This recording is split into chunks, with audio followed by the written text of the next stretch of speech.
3 kali ini.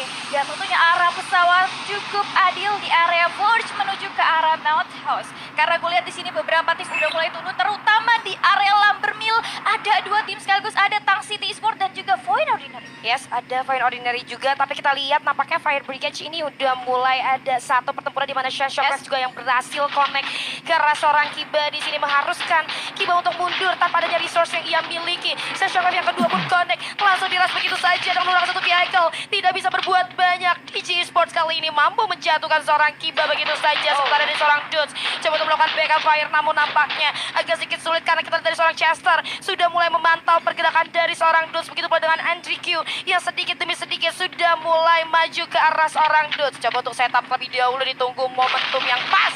Tapi ternyata dari seorang Dudes masih mampu menemukan satu, namun adanya backup dari seorang Andrew Q mampu menjatuhkan Dudes kali ini. Waduh, ternyata Eiko terlalu berspace dengan teman-teman yang lainnya sampai pada akhirnya mereka harus kehilangan seorang Kiba yang agak sedikit sulit untuk melakukan revive lagi. Tapi lo lihat sendiri ada Dudes yang baru aja turun, dan kalau kita lihat di sini ada Iko Kuchai yang baru masuk menggantikan Koja. Akankah kali ini Kuchai mampu meng-up teman-temannya yang akan bertanding hari ini? Karena itu adalah momen yang ditunggu-tunggu khususnya untuk Eiko Esports. Yes, momen yang ditunggu-tunggu ya oleh Eiko Esports. Walaupun mereka harus kehilangan salah satu playernya, gue setuju tadi sama Baby Lee, di mana dari Eiko Esports sendiri terkesan split position, namun nampaknya itu dilakukan karena mereka juga udah melihat adanya tim yang turun di satu tempat yang lumayan berdekatan dengan mereka, sehingga dari segi setup yang agak menyebar, kekurangan backup membuat tadi Kiba berhasil tapi nggak jadi masalah besar, karena kita lihat juga ada udah berhasil dibangunkan kembali, dan teman-teman daripada Eiko Esports sudah mulai reset lagi kali ini melakukan looting selanjutnya.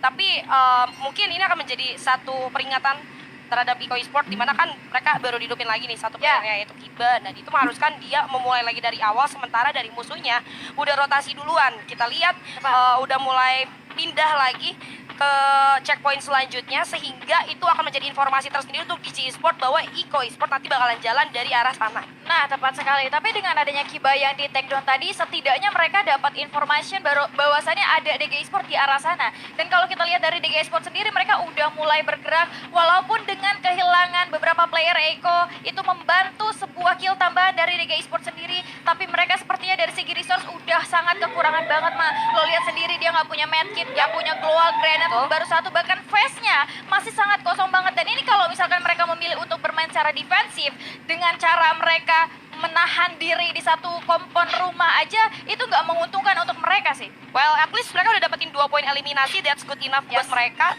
Dan kita pindah dulu ke arah POV daripada RRQ Kazu yang di round kedua tadi sudah mendapatkan buya. Dan kita lihat dalam segi resource mereka masih lumayan memumpuni untuk melakukan satu fight dengan musuhnya ketika mereka bakal rotasi ke checkpoint selanjutnya. Tapi kita lihat ya, di round kedua ada Predator, yaitu seorang Razor. Wow, 5 kill, damage-nya 3084. Kebanyakan ini damage apa ya? Itu nembaknya mana gitu ya, caranya bisa damage sebanyak itu 5 kill aja loh. 5 kill, tapi di sisi lain kita lihat ada seorang aksi coy yang berhasil terkena satu inisiasi oleh musuhnya, di mana kali ini 3 player daripada Tang City Sport. Mitzi coba untuk mencari posisi daripada DJ Sport, ada angle yang bisa dimanfaatkan, tapi hati-hati, respon bola yang cukup cepat dari seorang Mitzi kali ini masih mampu menghalau serangan yang diberikan. Ada satu spray Skyler di satu grounding yang bisa kita bilang cukup membuat teman-teman daripada tim TCE masih sempat terlindungi, tapi ternyata dari DJ Esport masih mampu menyerang teman-teman daripada tim Tang City. Mitzi pun menjadi next target untuk DJ Esport. 4 poin eliminasi, Baby Lee. Yes, 4 poin eliminasi sudah mulai didapatkan oleh DG Esport sendiri. Ternyata mereka berusaha untuk membuat pincang Tang City Esport, karena gue lihat di sini memang vision atau posisi dari Tang City Esport itu kurang diuntungkan. Lo lihat sendiri dia ada di low ground yang memang posisinya itu sangat berjarak juga dengan teman-teman yang lainnya, sampai pada akhirnya dia nggak bisa diberikan sebuah backupan. Dan bahkan DG Esports mereka udah mulai setup di arah atas, sampai pada akhirnya vision atau satu obstacle pohon yang Tang City Esports manfaatkan itu benar-benar gak berefisien. Tapi DG Esports kali ini mereka nggak boleh senang dulu, karena di arah atas udah ada Kings yang sudah mulai bergerak maju. Dan ini pasti akan ada pertemuan yang cukup sengit antara mereka, karena Raf kali ini sudah sudah mulai terlihat. Reva sudah mulai aware dengan adanya Kings Esport di arah sana. Tapi Limzi beserta dengan kawan-kawan yang masih bergerak maju. Tapi kita moving dulu.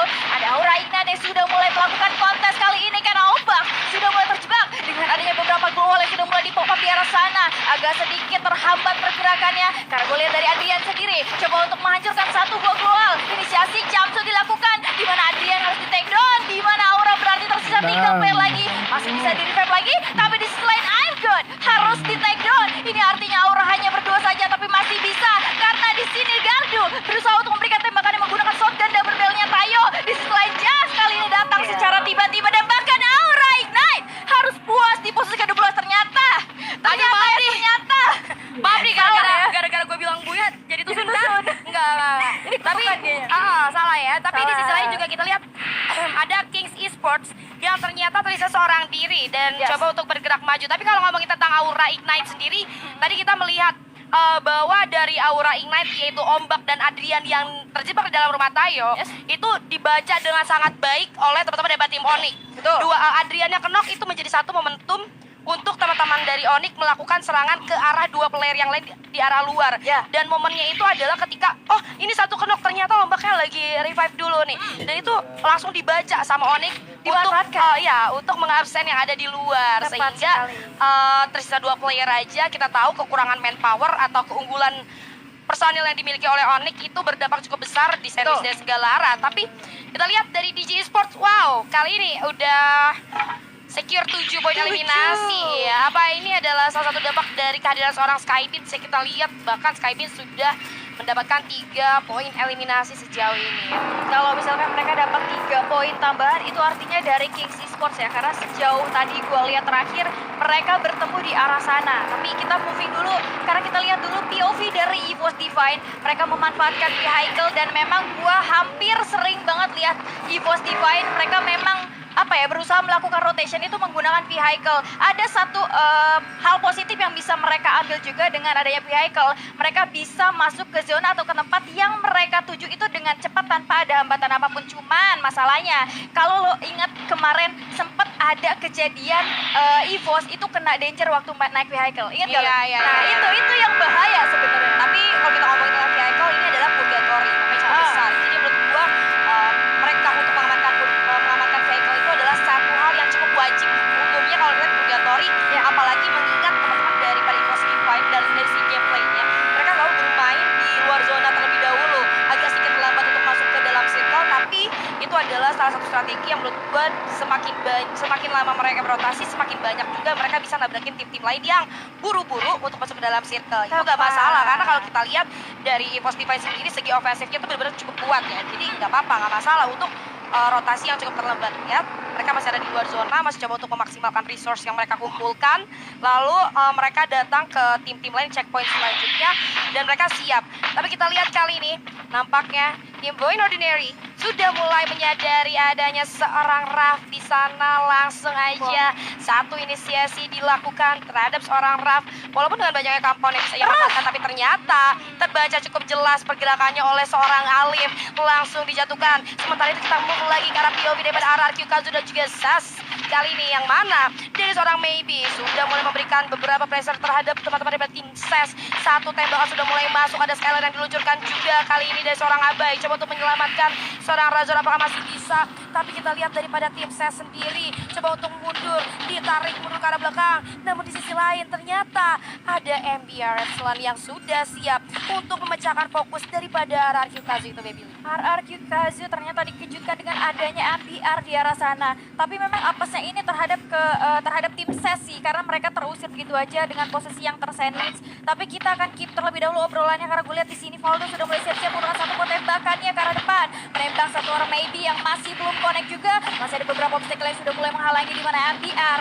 Coba untuk saya terlebih dahulu karena ada satu bom granat dilontarkan, tapi Razor kali ini terlalu free hit. Coba untuk bergerak maju ke arah depan karena mereka satu sama lain masih coba menahan diri. Udah mulai set up juga dengan adanya beberapa play dari arah sana, tapi satu bom granat masih belum connect ke arah RRQ yang masih bisa save, masih bisa survive. Tapi kita moving dulu karena pertempuran yang terjadi juga antara Iko Esport dan juga DG Esport. Dan satu Skylarnya menghambat seorang player dari Iko Esport sendiri, tapi Iko kehilangan 2 playernya. Ini artinya dari Coachel berusaha untuk merevive lagi. Dapat 1 reviving temannya. Ini artinya mereka hanya bertiga saja. Tapi mereka nggak bisa senang dulu karena ada 2 tempat berbeda. Zulia. Yes, kita lihat kali ini dari MBR masih terlibat satu pertempuran dengan Araki Kazu di mana satu player dari MBR berhasil terpick up begitu saja Valdo. Kali ini satu tembakan yang cukup legit masuk ala seorang Razor berhasil terjatuh namun backup yang cukup sakit nampaknya dari Legalot masih mampu diatasi bahkan dengan 3 SP tersisa aja.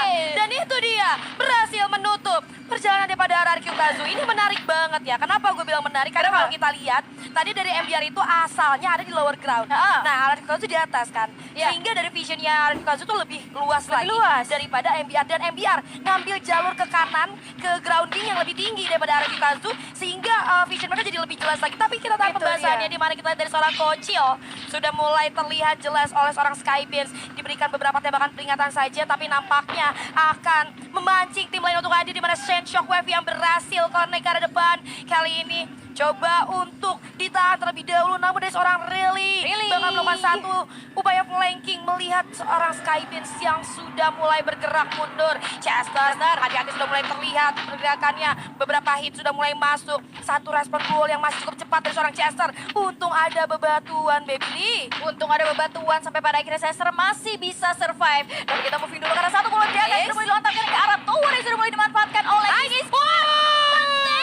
Tiga player sekaligus. Ini artinya Kings hanya tersisa sendirian menjadi lone survivor sampai pada akhirnya mereka harus kehilangan 3 playernya dan ini adalah impact yang cukup besar khususnya untuk King Esports sendiri juga. Aduh, Bang alert ya benar-benar. Tapi kalau kita ngomongin Watchtower seperti itu memang Granat adalah salah satu musuh paling besarnya untuk tim-tim yang stay di arah Watchtower. Tapi kita langsung pembahasannya di mana kita kali ini di arah jembatan. Udah ada Tang City yang coba untuk memberikan sedikit presence terhadap Void Ordinary di mana Bule sudah punya satu counter. Hati-hati dan berhasil menumbangkan 2 player sekaligus yaitu Bolt dan juga Alif. Ini menjadi momentum di mana keunggulan jumlah yang dimiliki dari Tang City akan semakin berbahaya untuk tim Void Ordinary. Bakalan coba untuk dijepit dan itu dia menjadi air.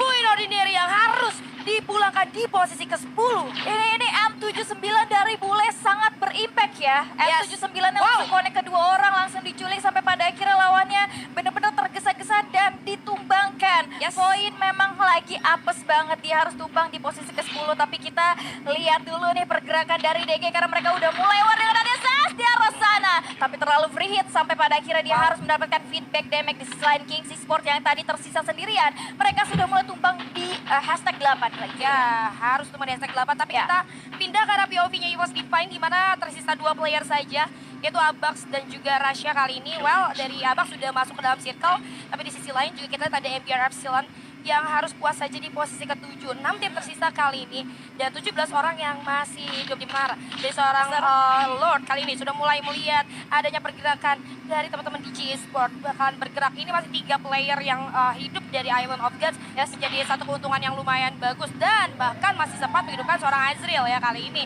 dari seorang Lord. Otomatis mereka lengkap berempat lagi masuk ke arah lane game kayak gini. Tapi dari seorang Abax nampaknya sudah mulai terbaca pergerakannya. Satu player lagi yang berhasil secure oleh Onyx Olympus, yaitu seorang Abax yang gak bisa berbuat banyak. Otomatis misalkan Rasha aja seorang diri yang bahkan belum berhasil untuk masuk ke dalam circle kali ini. Ini si EVOS sudah mulai kesulitan karena lo lihat sendiri HP-nya sudah mulai dikikis oleh Zona sampai pada akhirnya mereka harus tumbang di posisi 6. Masih ada 5 tim lagi tapi ternyata terlalu asik rebahan sampai pada akhirnya SS Alpha yang juga harus menyusul di hashtag ke-5. Masih ada 4 tim lagi di mana IOG sudah mulai melontarkan satu buah sniper tapi ada feedback yang dilakukan sampai pada akhirnya Jafra harus di take down.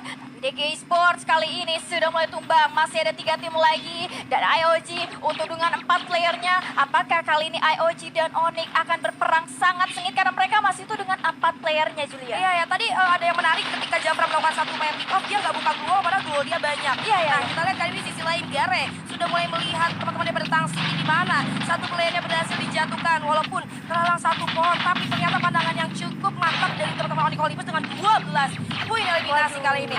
Serangan demi serangan sudah mulai diberikan terhadap Tang City misalkan seorang Messi kali ini M7 dilontarkan oleh depan, apakah bakal connect? Tapi di sisi lain, Island of Gods kali ini bakal membuat fokusnya ke arah seorang bule, di mana ada seorang Azrael masih mampu dijatuhkan dengan pelontar yang cukup berbahaya dari seorang bule, lagi dan lagi berbuat ulah pelontarnya bule.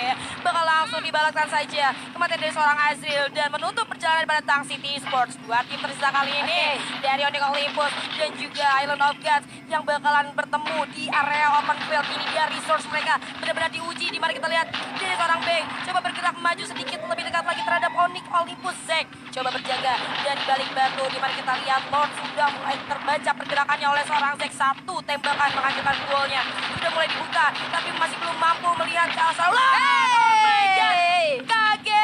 Kaget dari seorang Zack. Dan satu pick off di mana seorang Jafra tersisa sedikit banget out poinnya. Masih ada satu batu yang mampu melindungi dirinya, ada flash freeze dilemparkan ke arah depan.